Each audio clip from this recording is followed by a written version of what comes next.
रेगिस्तान में सूरज अपनी तपिश के साथ चमक रहा था। सुनहरी रेत पर नीला आसमान एक आध्यात्मिक दृश्य प्रस्तुत कर रहा था। कहीं दूर हरे पेड़ों की छांव में एक दरवेश जैसा व्यक्ति बैठा हुआ था।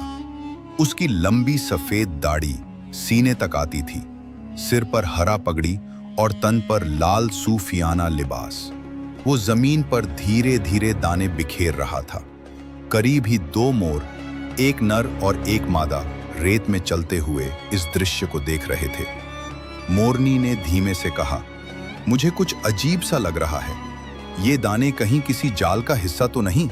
मोर ने नरमी से मुस्कुराकर कहा, अरे नहीं, वो दरवेश है, आध्यात्मिक व्यक्ति लगता है। वो हमें खाना दे रहा है।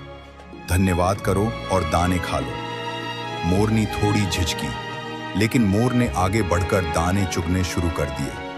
कुछ ही पल बीते थे कि दरवेश ने अचानक अपनी चादर के नीचे हाथ डाला और एक तीर कमान निकाली।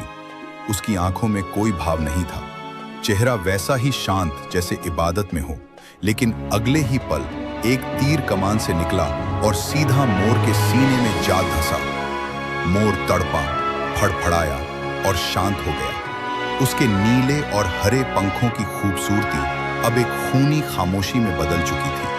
मोरनी चीखी, तड़पी और दौड़ती हुई पास के नखलिस्तान में बाबा जी के पास पहुंची। बाबा जी एक सच्चे दरवेश थे, जिनकी आध्यात्मिकता केवल कपड़ों में नहीं बल्कि उनके अस्तित्व में थी।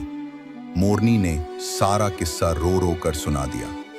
बाबा जी ने गहरी सांस ली, आंखें बंद की और उस नकली दरवेश को बुलाया। बाबा जी ने नरमी से पूछा, बेटा, क्या तुमने धोखे से मोर मारा है? उस व्यक्ति ने चेहरे पर कोई शर्मिंदगी न लाते हुए कहा, हाँ, मैं शिकारी हूं और यही मेरा शिकार करने का तरीका है। मोरनी रोते हुए बोली, बाबा जी, अगर ये शिकारी है तो इसे शिकारी की वर्दी पहननी चाहिए। हाथ में तीर कमान लेकर सामने आए, न कि नेकी के लिबास में धोखा दे।